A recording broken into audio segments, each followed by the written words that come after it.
1 Tessalonicenses 4, 13 a 18. Não queremos, porém, irmãos, que sejais ignorantes com respeito aos que dormem, para não vos entristecerdes como os demais que não têm esperança.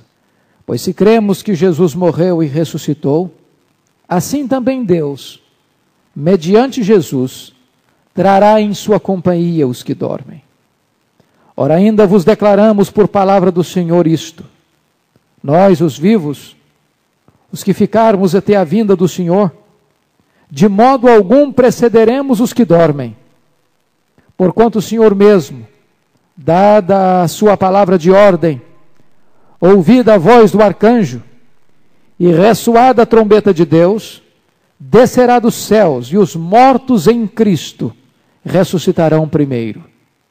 Depois, nós, os vivos, os que ficarmos, seremos arrebatados juntamente com eles, entre nuvens, para o encontro do Senhor nos ares, e assim estaremos para sempre com o Senhor. Consolai-vos, pois, uns aos outros, com estas palavras. Amém. Nós vamos estudar nesta noite sobre o tema os fundamentos da esperança cristã. Os fundamentos da esperança cristã.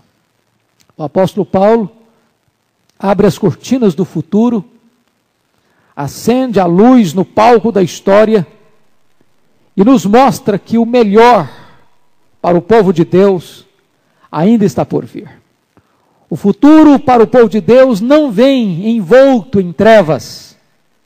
Ao contrário, ele traz em sua bagagem a garantia de que a morte não tem a última palavra. Na verdade, nós não caminhamos para uma noite trevosa, caminhamos para um amanhecer glorioso. Não estamos fazendo uma viagem rumo ao abismo, mas fazemos uma viagem rumo à glória. Não caminhamos rumo a um destino desconhecido, mas para um lugar certo e glorioso, que nos foi preparado por Jesus. Precisamos afirmar que a história não é cíclica como pensavam os gregos, nem a história caminha para um desastre como ensinam os existencialistas. Na verdade, a história é linear e a história é teleológica, ou seja, ela caminha para uma consumação final, e esta consumação final é a vitória de Cristo e da sua igreja. Eu gostaria de entrar nesse texto hoje, mas antes de fazê-lo propriamente dito, eu gostaria de chamar a sua atenção para 3 pontos à guisa de introdução. Em primeiro lugar, vamos conversar um pouco sobre a desesperança daqueles que não conhecem a Deus. Paulo diz aí no verso 13, não queremos, porém, irmãos, que sejais ignorantes com respeito aos que dormem, para não vos entristecerdes como os demais que não têm esperança. Irmãos queridos, o mundo pagão, o mundo gentio na época de Paulo, era um mundo desprovido de esperança. A esperança é uma marca do cristianismo. Não há esperança para a humanidade fora de Cristo, fora da fé cristã. E se você perceber a tristeza do pagão, do gentio, daquele que não tinha Cristo, não tinha a palavra de Deus, não tinha as promessas de Deus, era uma tristeza incurável, era uma tristeza contínua e era uma tristeza sem intermitência. Seu desespero não tinha pausa.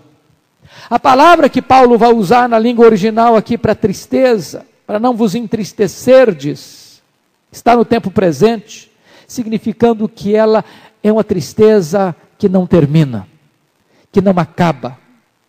É um estado de tristeza. É uma tristeza contínua. Era muito comum encontrar-se nos túmulos e nas lápides dos túmulos daquela época a esta inscrição: eu não existia, vim a existir, eu não existo, não me importa. Não tinha esperança, não tinha futuro, não tinha perspectiva. Se você perceber, os epicureus não acreditavam na eternidade. Eles diziam: comamos e bebamos, porque amanhã morreremos. A vida é só o aqui e o agora. Não tem futuro, não tem escatologia, não tem esperança, não tem eternidade. Os estoicos normalmente sintetizavam a fé, a crença deles da seguinte maneira: enquanto estamos vivos, a morte não existe para nós. Quando a morte aparecer, nós já não mais existiremos. Então, não tinha esperança nenhuma para eles. Era um povo sem esperança no mundo, diz o apóstolo Paulo aos Efésios, capítulo 2, versículo 12. Era o desespero completo e total. Ésquilo afirmava: uma vez que o homem morre, não há esperança de ressurreição para ele. Teócrito dizia: há esperança para aqueles que estão vivos, mas para aqueles que morrem, não tem nenhuma esperança. Cátalo dizia o seguinte, que quando essa nossa breve luz se extinguir, entraremos numa noite perpétua de sombra, de trevas, de escuridão e de incertezas. Por que Paulo escreve isto? Porque Paulo está escrevendo para uma igreja grega, egressa desta cultura, uma igreja que não apenas é neófita, nova na fé, mas uma igreja que está sendo perseguida, oprimida, e talvez muitos daqueles crentes estavam morrendo nas mãos de seus algozes, e desta maneira havia uma grande angústia no coração daqueles crentes. E a angústia era essa: os nossos entes queridos que estão morrendo, eles podem ter esperança? Eles podem ter alguma perspectiva de um dia estar com Cristo? E este texto especificamente foi escrito para abrir os olhos da alma daqueles crentes de Tessalônica, para dizer o seguinte: aqueles que morrem em Cristo, os nossos entes queridos que morrem em Cristo, aqueles que creem no Senhor e que morrem, de forma nenhuma estão em qualquer desvantagem em relação aos que estiverem vivos quando Jesus voltar. Há esperança para o crente. A morte não tem a última palavra. A morte não é a cessação da existência. A morte não é um ponto final na existência. Nós olhamos para frente, não com medo, não com incerteza, não com desespero, mas com gloriosa esperança. A segunda verdade, à guisa de introdução, que esse texto vai retratar, é a tristeza dos que vivem sem essa esperança, para não vos entristecerdes como os demais que não têm esperança. Na verdade, Paulo escreveu essa carta, talvez fundamentalmente para corrigir basicamente dois grandes problemas. O primeiro problema que a igreja tinha era o seguinte: os que morreram estão em desvantagem aos que estão vivos? Paulo diz: não, não estão. Segunda pergunta, o segundo problema tratado vai ser o de quarta-feira que vem, se Deus nos permitir. E se Jesus vier, quando ele vier, como é que vai ser esta vinda dele? Se ele nos pegar desprevenidos, se ele nos pegar desatentos, será que nós vamos participar da salvação dele? Porque Paulo tinha ensinado para eles que o dia do Senhor vem como ladrão. E aí Paulo tem que escrever o seguinte: nós não somos filhos das trevas, nós somos filhos da luz. A volta de Jesus não há de pegar de surpresa os filhos da luz, porque os filhos da luz estão apercebidos. Os filhos da luz estão atentos. Os filhos da luz amam a vinda do Senhor. Os filhos da luz oram pedindo: Maranata, vem Senhor Jesus. Os filhos da luz apressam o dia de Deus, apressam a vinda do Senhor Jesus. Os filhos da luz estão vigiando e aguardando ansiosamente esse dia. Então vocês não precisam ficar desesperados. É a mensagem de Paulo no capítulo 5, versículos de 1 a 11. Mas eu quero concluir essa introdução dizendo uma coisa maravilhosa que está aí no versículo de número 15. Olha aí comigo. Ora, ainda vos declaramos por palavra do Senhor isto: nós os vivos, os que ficarmos até a vinda do Senhor, de modo algum precederemos os que dormem. Por que Paulo está falando isso? Porque na verdade naquela época os filósofos estavam discutindo sobre imortalidade. Já naquela época, 500 anos antes de Cristo, A teoria espírita da metempsicose já era comum e conhecida no mundo. A questão da reencarnação. Mais tarde, vem a teoria, a tese, a doutrina equivocada do purgatório, que não leva esperança para ninguém. Então as pessoas estão sempre aí cogitando, filosofando, acerca desta questão do futuro, acerca da questão da vida por vir. E Paulo vai mostrar uma coisa: nós não precisamos especular, nós não precisamos ter medo nem incerteza, nós temos uma revelação de Deus a esse respeito, nós temos uma palavra revelada de Deus a esse respeito. Não é especulação, não é opinião, não é teoria, é uma palavra dogmática, inerrante, infalível, segura do próprio Deus acerca deste assunto. Ainda vos declaramos por palavra do Senhor. Isto é palavra do Senhor, não é opinião de homens, não é teoria humana, não é conjectura humana, é a revelação divina. Então, o que nós vamos estudar nesse texto não é uma ideia, não é uma opinião, não é uma teoria, é uma revelação divina, é palavra do Deus eterno. E nós vamos olhar 4 grandes verdades nesse texto. A primeira verdade que nós queremos destacar é a segunda vinda de Cristo. Versículos 14 e 15. Pois se cremos que Jesus morreu e ressuscitou, assim também Deus, mediante Jesus, trará em sua companhia os que dormem. Ora, ainda vos declaramos por palavra do Senhor isto: nós os vivos, os que ficarmos até a vinda do Senhor, de modo algum precederemos os que dormem. A palavra para vinda aqui é a palavra parousia. É a palavra mais comum do grego para a segunda vinda de Cristo. E esta palavra teve um desenvolvimento. Esta palavra no grego clássico significava apenas presença ou vinda de uma pessoa querida. Ela foi usada várias vezes por Paulo, em outro contexto que não a segunda vinda de Cristo. A vinda de Tito, por exemplo, que alegrou o seu coração, a palavra lá era parousia. Nos papiros do grego clássico e no grego helenista, esta palavra era uma palavra técnica, usada a respeito da vinda de um imperador, de um rei, de um governador, em geral de uma pessoa importante a uma província. E tal visita precisava de preparação, uma série de preparativos para que aquele rei, ou aquele governador, ou aquele imperador, ou aquela pessoa viesse à província. Finalmente essa palavra veio a significar no grego clássico a visita de um Deus, dentro da cultura grega, dentro da filosofia grega, dentro da religião grega. Paulo vai pegar esta palavra, parousia, para falar da vinda, não de um governador, não de um imperador, não de um rei terreno, não de uma divindade pagã, mas para falar da vinda gloriosa do Senhor Jesus Cristo, o Filho de Deus. E nós, povo de Deus, amamos esta vinda. Nós, povo de Deus, nos preparamos para esta vinda. Nós, povo de Deus, oramos por esta vinda. Nós, povo de Deus, vigiamos acerca deste glorioso assunto, a vinda do Senhor. Vamos destacar alguns pontos aqui, porque esta doutrina da segunda vinda está conectada com a ressurreição. Por que está conectada com a ressurreição? Porque, na verdade, esta era a dúvida da igreja. O problema da igreja é que Paulo está respondendo uma pergunta da igreja. E qual era a pergunta? Os que morrem em Cristo perecem? Os que morrem em Cristo estão em desvantagem em relação aos vivos? Então, notem que Paulo vai introduzir a doutrina da segunda vinda, mas em conexão com a questão da ressurreição. Então, vamos ver o primeiro ponto. O primeiro ponto é que não é a alma que dorme na hora da morte, mas o corpo. Versículo 14, pois se cremos que Jesus morreu e ressuscitou, assim também Deus, mediante Jesus, trará em sua companhia os que dormem. Os que dormem.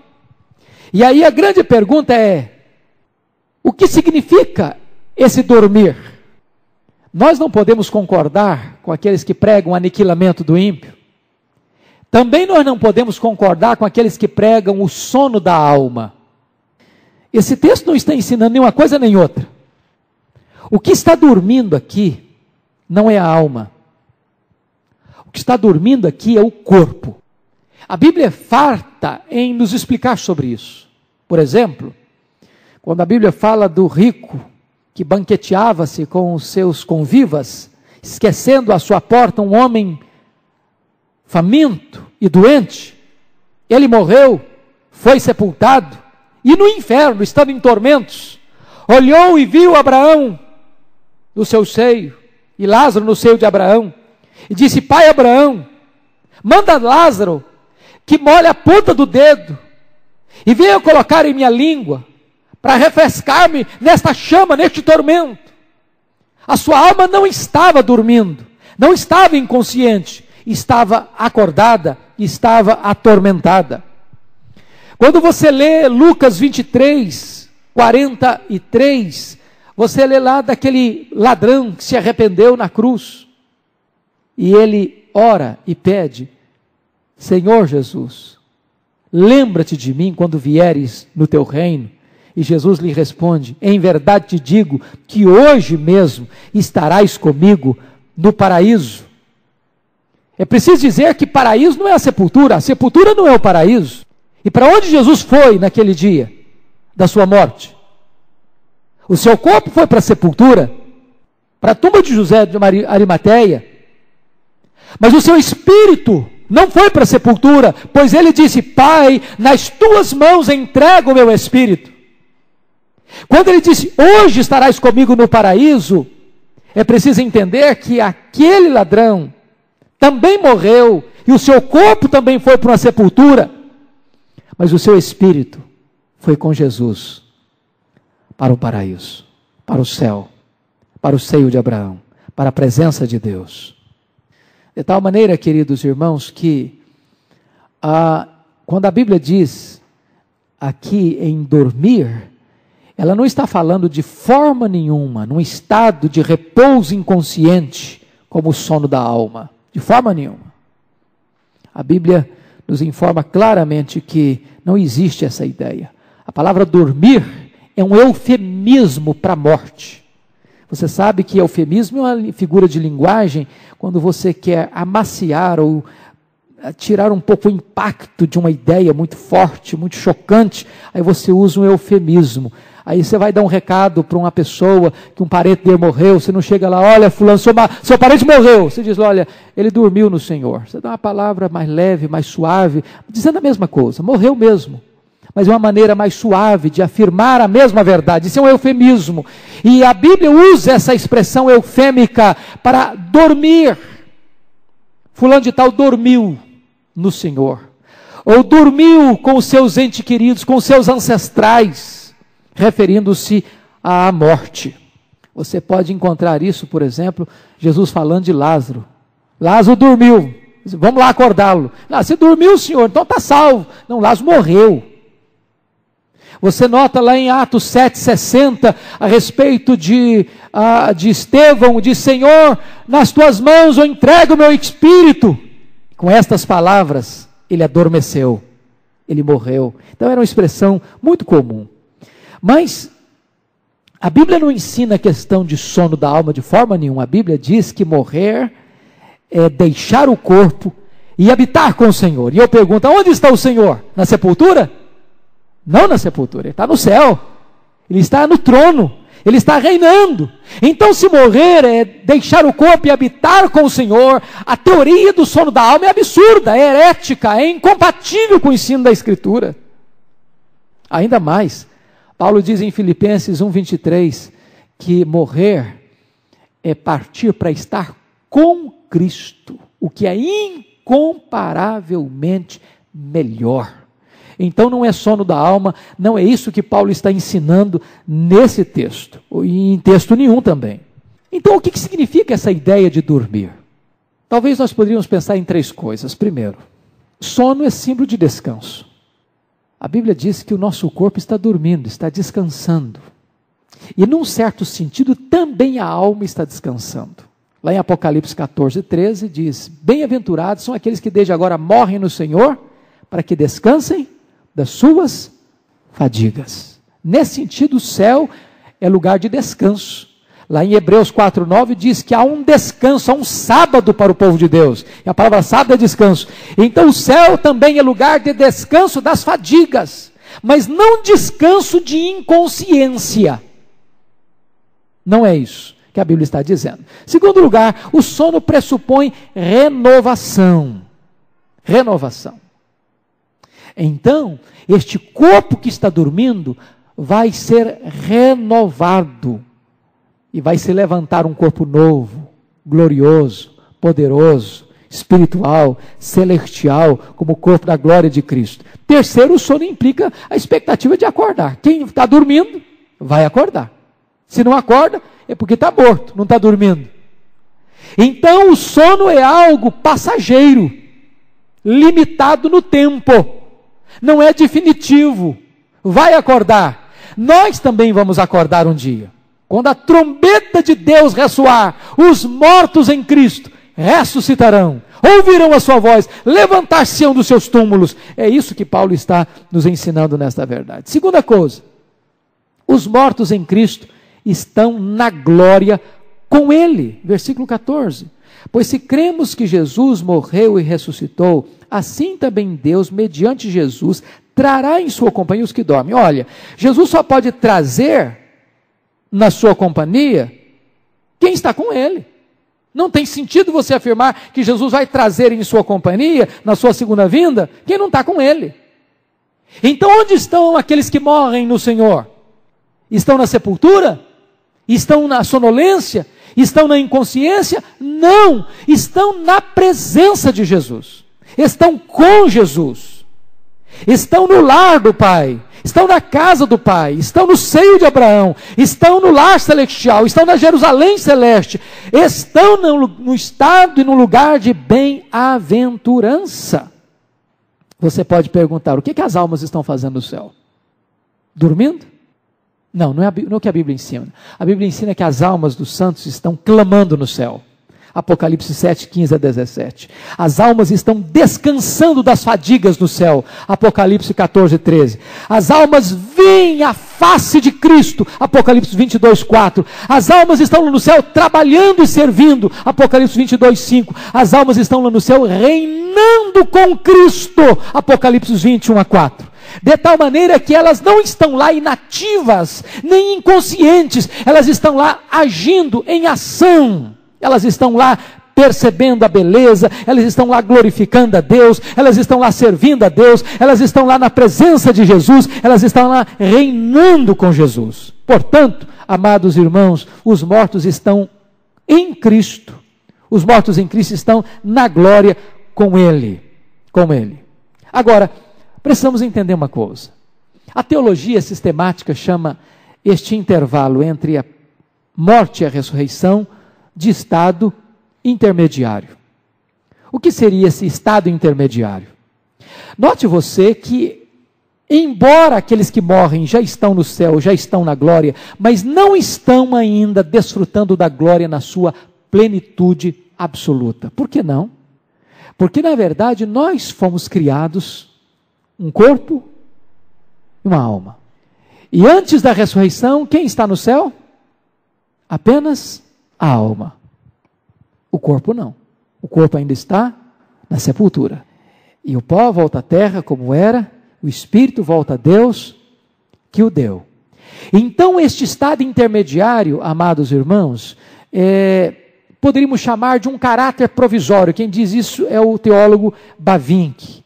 E ele diz por 3 razões. Primeiro, esses irmãos nossos que nos precederam estão no céu agora, limitados a esse céu, sem que possua ainda a terra, a qual juntamente com o céu lhes foi prometida como herança. Quando nós tivermos um corpo de glória, nós vamos reinar com Cristo, não só no céu, mas em novos céus e nova terra. Você já parou para perceber a grandeza disso? Segundo lugar, é um estado intermediário porque esta alma, o espírito glorificado, está ainda vivendo despojado do corpo. E terceiro lugar, a comunhão com todos os santos pode-se conhecer, somente na comunhão com todos os santos, pode-se conhecer a plenitude do amor de Cristo. Esta família que está lá no céu ainda não está completa. Até que o último, dentro do projeto de Deus, seja remido, lavado e comprado no sangue do Cordeiro, e venha proclamar o nome de Cristo, essa família que está lá no céu, também em termos de quantidade, está incompleta. Mas diz Paulo, que nós só vamos compreender a plenitude da extensão do amor de Cristo com todos os santos, quando todos estiverem na glória, quando toda a família estiver reunida, quando nós formos um só rebanho, então nós estaremos com Ele e nós reinaremos com Ele para sempre e sempre e sempre. Terceira verdade, os mortos em Cristo virão com Cristo em glória. Note você o verso 14, que diz que mediante Jesus trará em sua companhia os que dormem.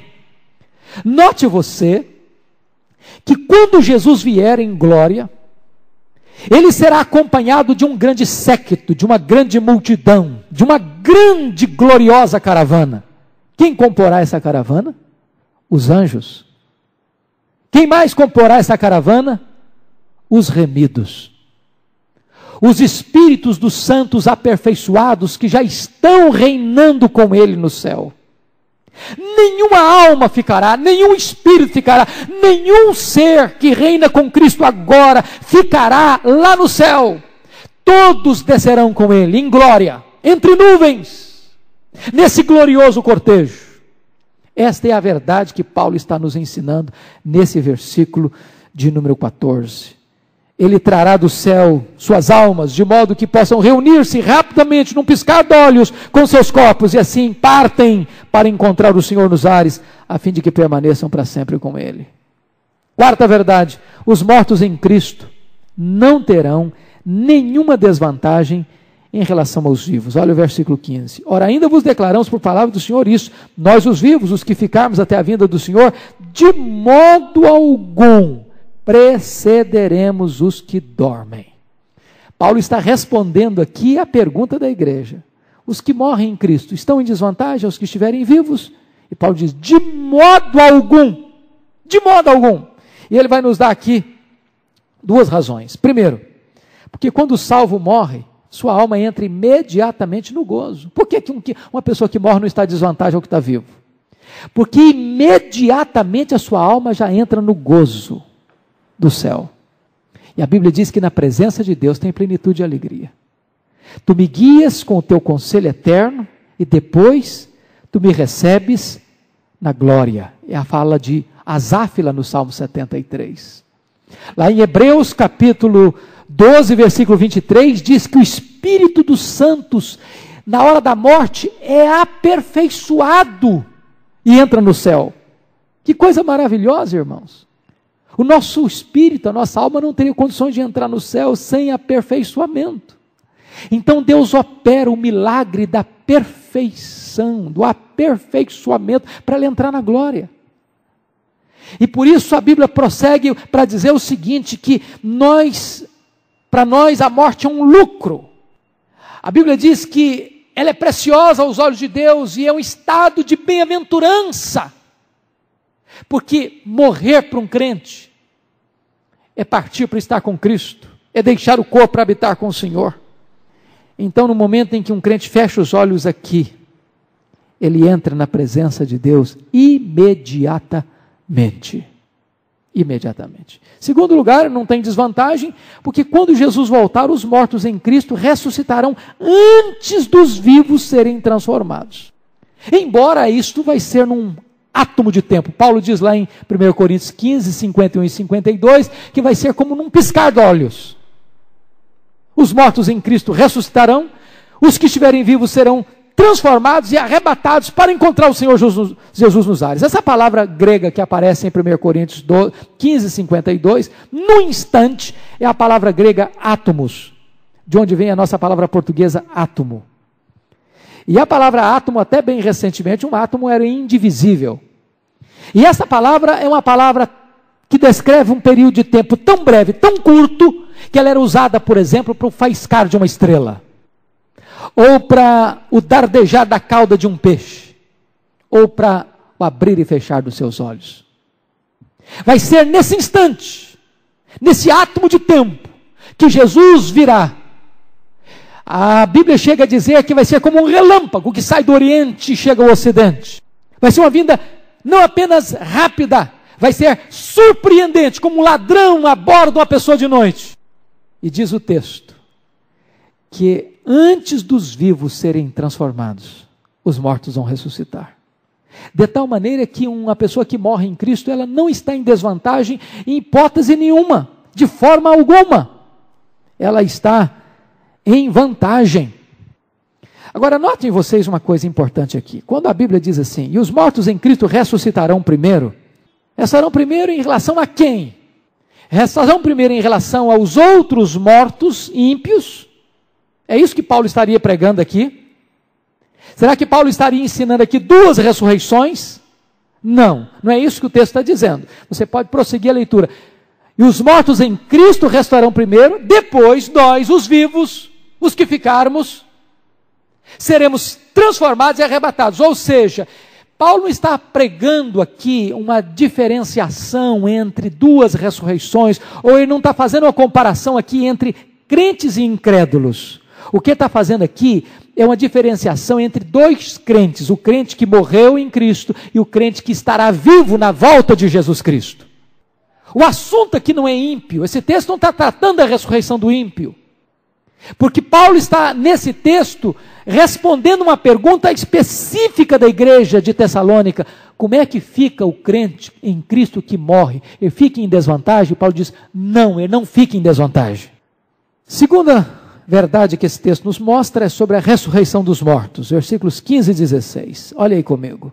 Ora, ainda vos declaramos por palavra do Senhor isso, nós os vivos, os que ficarmos até a vinda do Senhor, de modo algum precederemos os que dormem, porquanto o Senhor mesmo, dada a sua palavra de ordem, ouvida a voz do arcanjo, ressoada a trombeta de Deus, descerá dos céus, e os mortos em Cristo ressuscitarão primeiro.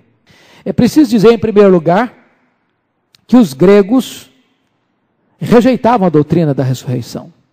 Quando Paulo esteve em Atenas e falou da ressurreição, diz o texto que eles escarneceram de Paulo.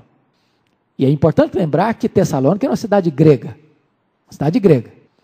E desta maneira, aqueles crentes novatos, novos, neófitos, eram egressos exatamente dessa cultura grega. Sabem por quê, queridos? A grande esperança dos gregos não era a ressurreição. A grande esperança dos gregos era livrar-se do corpo. A teologia dos gregos ensinava que o corpo era um claustro, era uma prisão da alma. Então a virtude não era a ressurreição, a virtude era livrar-se do corpo. Então quando Paulo saiu pregando ressurreição, para eles aquilo era uma coisa absurda, aquilo estava na contramão das convicções deles, por isso eles escarneceram de Paulo. Eles não acreditavam. Eles eram como os saduceus da época de Jesus, também não acreditavam na ressurreição. Aí Paulo vai mostrar para essa cultura que a ressurreição de Cristo é a garantia da nossa ressurreição. Olha aí, por favor, versículo 14. Pois se cremos que Jesus morreu e ressuscitou, assim também Deus, mediante Jesus, trará em sua companhia os que dormem. Sabe qual foi a heresia que graçou na igreja ali na região da Grécia? Tanto em Tessalônica, quanto lá em Corinto, que também era uma cidade grega. Era a seguinte, eles até acreditavam na ressurreição de Cristo. Eles não tinham problema em acreditar que Cristo ressuscitou. Mas ao mesmo tempo que mantinham uma crença na ressurreição de Cristo, eles não acreditavam que os mortos em Cristo pudessem também, de igual modo, ressuscitar. O que Paulo vai ensinar agora nesse versículo 14 é que as duas crenças andam juntas. Você não pode crer numa sem crer na outra. Porque a ressurreição de Cristo é a base, é o alicerce, é a garantia, é o penhor da nossa ressurreição. Se Ele ressuscitou, nós também haveremos de ressuscitar. Essa é a grande tese de Paulo nesta carta e na carta aos Coríntios. E eu gostaria de chamar a sua atenção para a leitura de um texto, porque esse para mim é o texto clássico que vai nos explicar essa tensão que estava na mente dos coríntios e na mente dos tessalonicenses. Abra sua Bíblia aí, por favor, depois você volta para lá, para Tessalonicenses, em 1 Coríntios 15, versículos 12 a 20. Olha para você ver o que estava se espalhando nas igrejas gregas. Olha aí, versículo 12. Ora, se é corrente pregar-se que Cristo ressuscitou dentre os mortos, como, pois, afirmam alguns dentre vós que não há ressurreição de mortos? Era comum pregar que Jesus tinha ressuscitado, mas eles não estavam acreditando que os mortos ressuscitariam. Qual é o argumento que Paulo vai usar? Versículo 13. E se não há ressurreição de mortos, então Cristo não ressuscitou. Você não pode crer que não haja ressurreição de mortos e ao mesmo tempo crer na ressurreição de Cristo. É isso que Paulo está dizendo. Versículo 14. E se Cristo não ressuscitou, é vã a nossa pregação e vã a nossa fé, a vossa fé. E somos tidos por falsas testemunhas de Deus, porque temos asseverado contra Deus que ele ressuscitou a Cristo, o qual ele não ressuscitou, se é certo que os mortos não ressuscitam. O argumento de Paulo é o seguinte: não dá para você crer na ressurreição de Cristo e ao mesmo tempo negar a ressurreição dos mortos. Se você professa a ressurreição de Cristo, você tem que crer na ressurreição dos mortos. Se você crê na ressurreição dos mortos, você tem que crer na ressurreição de Cristo. Versículo 16. Porque se os mortos não ressuscitam, também Cristo não ressuscitou. E se Cristo não ressuscitou, é vã a vossa fé, ainda permaneceis nos vossos pecados, e ainda mais, os que dormiram em Cristo pereceram. Se a nossa esperança em Cristo se limita apenas a esta vida, somos os mais infelizes de todos os homens. O que Paulo está dizendo é o seguinte: sem escatologia, sem crença na ressurreição, sem crença numa vida futura de bem-aventurança, cristianismo não tem nenhuma perspectiva de esperança para ninguém. Então, nós somos os mais infelizes. Então, vamos abraçar o hedonismo, que diz: comamos e bebamos, porque amanhã morreremos. Mas chega o verso 20, Paulo afirma a sua tese: mas de fato, Cristo ressuscitou dentre os mortos, sendo ele as primícias dos que dormem. Ou seja, porque ele ressuscitou, ele é primícia. Ele foi na frente, ele abriu a fila, ele abriu o caminho. Talvez você possa perguntar: mas não existe na Bíblia vários relatos de pessoas que ressuscitaram? Como é que Cristo, então, é a primícia dos que dormem? Como é que fica Lázaro? Como é que fica o filho da viúva de Naim? Como é que fica a filha de Jairo? Como é que fica Dorcas? Como é que fica Eutico? Como é que Cristo é a primícia dos que dormem? É importante entender isso. Todas as pessoas neste mundo que já ressuscitaram para morrer de novo. Ressuscitaram não com um corpo de glória, mas com o mesmo corpo corruptível e mortal. A única pessoa que ressuscitou definitivamente com um corpo de glória, com um corpo incorruptível, glorioso, foi Jesus Cristo. É nesse sentido que ele é a primícia, que ele vai na frente, que ele vai abrindo o caminho. E só no último dia é que nós também ressuscitaremos com este corpo de glória.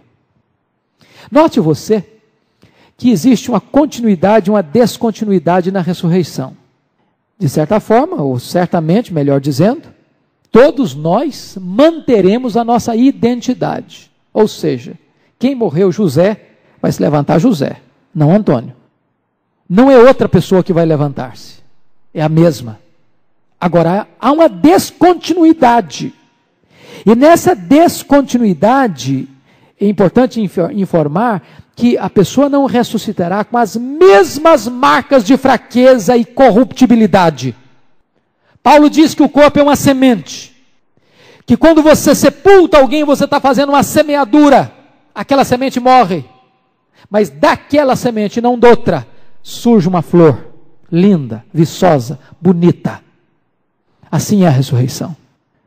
Terceiro lugar, irmãos, a ressurreição dos mortos dar-se-á na segunda vinda de Cristo. Preste atenção aí, voltando lá para Tessalonicenses, versículo 16. Porquanto o Senhor mesmo, dada a sua palavra de ordem, ouvida a voz do arcanjo, ressoada a trombeta de Deus, descerá dos céus, e os mortos em Cristo ressuscitarão primeiro. Então a ressurreição se dará na segunda vinda de Cristo. E tem três coisas interessantes aí para destacar. Quando é que Jesus vai voltar? Como Jesus vai voltar? Como os mortos vão ressurgir? Ela será pessoal, será visível, será audível, será gloriosa. E três fatos vão acontecer. Primeiro, olha aí comigo o versículo 16. Porquanto o Senhor mesmo, dada a sua palavra de ordem. A segunda vinda virá nesse aspecto, dada a sua palavra de ordem. Essa palavra na língua grega significa palavra de autoridade. Foi a mesma palavra que Jesus disse lá na porta do túmulo de Lázaro: Lázaro, vem para fora.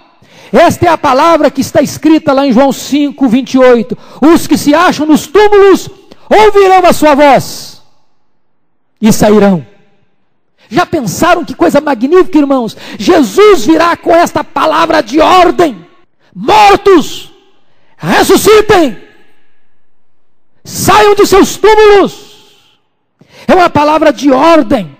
Essa palavra grega foi traduzida por ordem, ou comando, ou sonido. Para vocês terem uma ideia, esta palavra era usada por um mestre de navio aos seus remadores. Também esta palavra era usada por um oficial aos seus soldados. Também esta palavra era usada para um caçador dando ordem aos seus cães, ou para um cocheiro dando ordem para os seus cavalos. Quando esta palavra era usada num termo militar, era para dar uma ordem de grito de batalha e de guerra. Notem vocês que a vinda de Jesus vai ser um brado de guerra. Porque a Bíblia diz que o Senhor Jesus, quando vier, ele vai matar o anticristo pelo sopro da sua boca. E ele vem não apenas para salvação, ele vem para julgamento, ele vem não apenas para resgatar os seus, no sentido pleno da glorificação, mas ele vem também para juízo. E diz a Bíblia que os inimigos dele vão ser julgados e sofrerão o seu juízo: a grande Babilônia, o anticristo, o falso profeta, o dragão, a morte e os ímpios cujos nomes não estão escritos no livro da vida. Então vai ser uma vinda desta palavra de ordem, deste grito altissonante, vitorioso, do Senhor dos senhores, do Rei dos reis. Segundo lugar, o Senhor virá, olha o versículo 16, ouvida a voz do arcanjo. A palavra arcanjo só aparece aqui em Judas 9. Mas lá em Daniel 10, em Apocalipse, nós somos informados que Miguel era o arcanjo. Nós não podemos afirmar categoricamente que só Miguel era arcanjo. Mas arcanjo descreve uma ordem angelical superior. Dá-nos a impressão que o que está acontecendo aqui é que o Senhor Jesus passa a Miguel, ao arcanjo, a oportunidade de convocar todo o séquito angelical para sair neste glorioso cortejo de descida entre nuvens para buscar a noiva. Então, quando este anjo convoca, este séquito de anjos acompanha o Rei da Glória nesta descida bendita e vitoriosa para buscar a sua igreja. Mas note você, ainda tem um terceiro elemento, versículo 16. E ele diz assim: e ressoada a trombeta de Deus descerá dos céus. Que coisa magnífica, irmãos. Eu não sei como é que é o sonido dessa trombeta de Deus, mas deve ser algo para fazer estremecer. Porque a trombeta, na Bíblia, ela era usada, por exemplo, para convocar uma guerra, ou a trombeta era usada para anunciar uma festa. E eu estou certo que as duas coisas vão acontecer. Essa trombeta vai tocar, porque vai surgir agora a grande batalha, a maior de todas as batalhas. E se você perceber, nesta batalha, só existe uma arma que vai ser usada. Não tem outras, só uma. É a espada afiada que sai da boca deste que está assentado num cavalo branco, que está escrito na sua coxa: Rei dos reis e Senhor dos senhores. E é com esta espada que ele vai derrotar os seus inimigos. E ao mesmo tempo que é uma batalha onde o Senhor liquida os seus adversários, e Paulo, escrevendo aos Coríntios, ele diz, capítulo 15, versículo 23, que importa que ele reine até que ele subjugue todos os seus inimigos debaixo dos seus pés. Também será uma trombeta para convocar a igreja para uma grande festa. Uma festa interminável, uma festa gloriosa, uma festa bendita que nunca vai acabar. Terceiro ponto, irmãos, o arrebatamento. Versículo 17. Depois nós, os vivos, os que ficarmos, seremos arrebatados juntamente com eles entre nuvens para o encontro do Senhor nos ares, e assim estaremos para sempre com o Senhor. Eu preciso esclarecer que não estamos usando aqui o termo arrebatamento no mesmo sentido usado pelos dispensacionalistas. Porque, na verdade, o dispensacionalismo prega um arrebatamento invisível e um arrebatamento inaudível. Um arrebatamento secreto. Nós não subscrevemos esta ideia ou esta doutrina. Nós entendemos que a segunda vinda de Cristo é única, visível, pessoal, gloriosa, visível, audível. Nós entendemos que a segunda vinda de Cristo não se dará em 2 turnos, um secreto e outro visível, mas cremos que ela será uma segunda vinda única. Mas o que Paulo está querendo nos informar sobre esta ideia aqui? Então seremos arrebatados para encontrar o Senhor Jesus nos ares. Esta palavra arrebatado aqui, ela aparece várias vezes no Novo Testamento.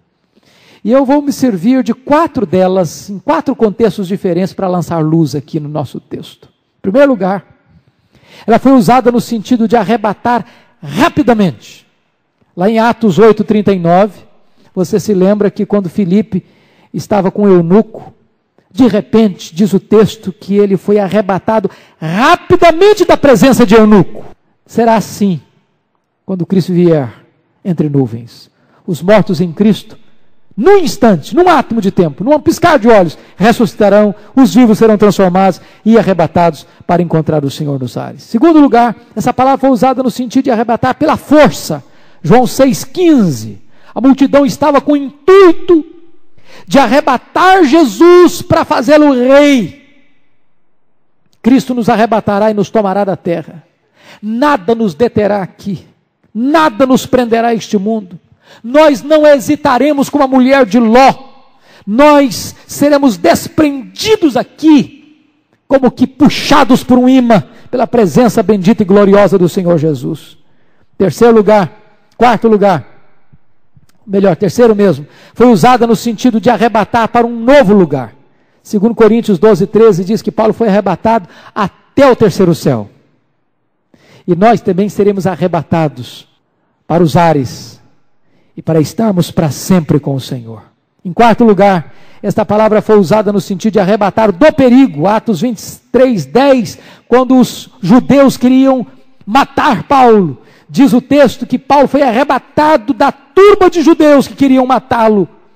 E desta maneira, esse texto quer dizer que o arrebatamento nos arrancará das entranhas de um mundo que está maduro para o juízo.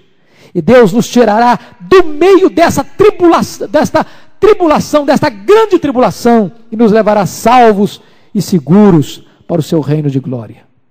E eu quero terminar com o último ponto: a eternidade. A reunião na eternidade. Olha comigo o versículo 18. Consolai-vos, pois, versículo 17 ainda, e assim estaremos para o encontro do Senhor nos ares, e assim estaremos para sempre com o Senhor. Consolai-vos, pois, uns aos outros com estas palavras. Irmãos, o que é eternidade? Estaremos para sempre. O que significa isso?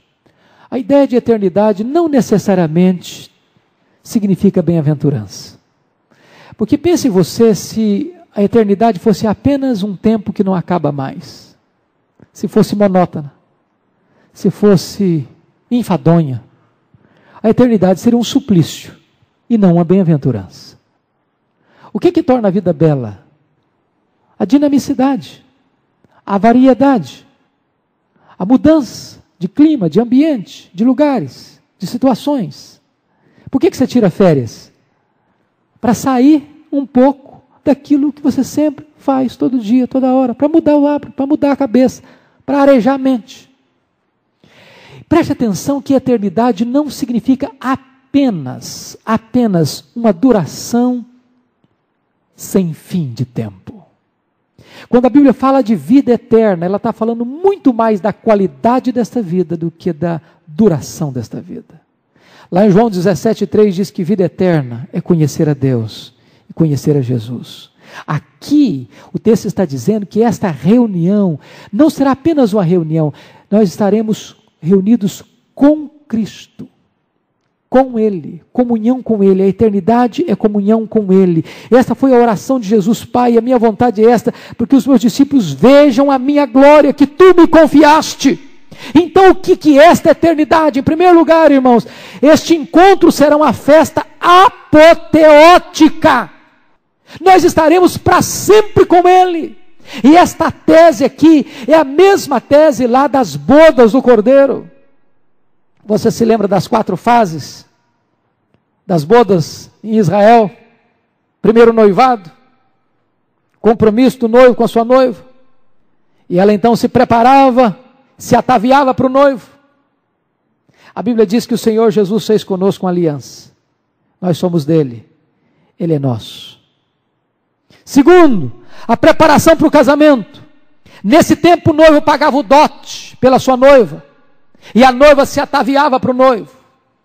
A Bíblia diz que Cristo morreu pela igreja, e a igreja se prepara, se atavia, se purifica, aguardando a vinda desse noivo. Terceiro, o cortejo do noivo à casa da noiva, com os seus amigos, ao som de música. E diz a Bíblia que então Jesus Cristo virá com esse cortejo, ao som da trombeta de Deus, com um grande séquito de anjos e de remidos, para vir buscar a sua noiva. E a última fase, a festa das bodas, tinha início quando o noivo levava a sua amada para a casa do pai. Aí começava a festa. A Bíblia diz que Jesus, o noivo, vem pegar a sua noiva e vai levá-la para a casa do pai. E esta festa nunca vai acabar. É isso que ele está querendo dizer por essa eternidade. Segundo lugar, esse lugar será um encontro glorioso. Por que glorioso? Porque não tem mais a presença dos inimigos. Note Apocalipse, que a partir do capítulo 17, os inimigos vão caindo. Cai a Babilônia, cai o anticristo, cai o falso profeta, cai o dragão, cai a morte, cai os ímpios. E então, quando não tem mais inimigo, diz a Bíblia, que vi novos céus e nova terra. E então esse encontro é um encontro de glória, porque nós teremos um corpo novo, nós teremos um corpo de glória, nós estaremos em estado de bem-aventurança eterna, glorificados na presença do Senhor, sem dor, sem lágrima, sem luto. Essa perspectiva é tão gloriosa que Paulo chega a dizer o seguinte: irmãos, quando a gente para pensar no que Deus preparou para nós, o sofrimento do tempo presente não é para comparar com as glórias por vir a serem reveladas em nós. Então as tribulações, por mais profundas e amargas, elas são leves e momentâneas, diante da grandeza desta glória que nos foi reservada. Finalmente, este encontro será eterno, e assim estaremos para sempre com o Senhor. Para sempre. Nada vai interromper. Não vai ter maldição lá para perturbar. O diabo lá não penetrará para enganar. O pecado não poluirá a Nova Jerusalém. Não haverá qualquer maldição, não haverá dor, não haverá lágrima, não haverá doença, não haverá tristeza, não haverá despedida, não haverá adeus. E eu concluo com 2 pontos práticos. Primeiro, a segunda vinda de Cristo, meus irmãos, marcará o fim das oportunidades. Note que quem está descendo em glória não é mais aquele que está oferecendo chance de salvação. Ele não descerá mais com as marcas dos cravos, ele descerá com o cetro de ferro. Ele vem para estabelecer o juízo. Portanto, o tempo de oportunidade é hoje, é agora. Porque depois que a trombeta soar, a porta se fecha e não tem mais chance nenhuma. Segunda coisa prática desse texto é que a segunda vinda de Cristo deve encher o coração dos salvos de consolo. De consolo.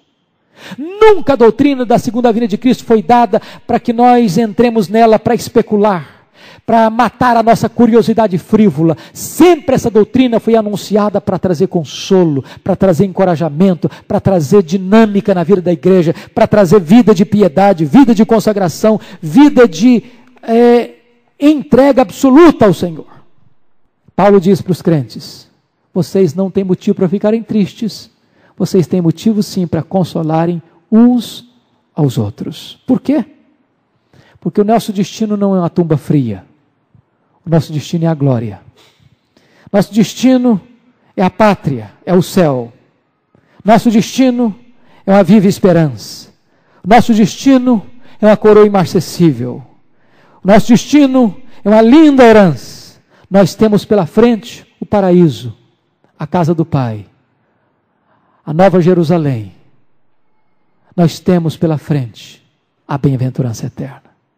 Esta é a verdade que o Senhor tem para o seu coração, para o meu coração, nesta noite. Uma palavra de consolo. E agora Deus nos diz: consolai-vos uns aos outros, com essas palavras. Põe os seus olhos lá em cima. Busque as coisas lá de cima. Ajunte tesouro lá em cima. Aguarde o seu Senhor lá de cima. Viva na perspectiva da realidade celestial. Que Deus nos ajude. Amém.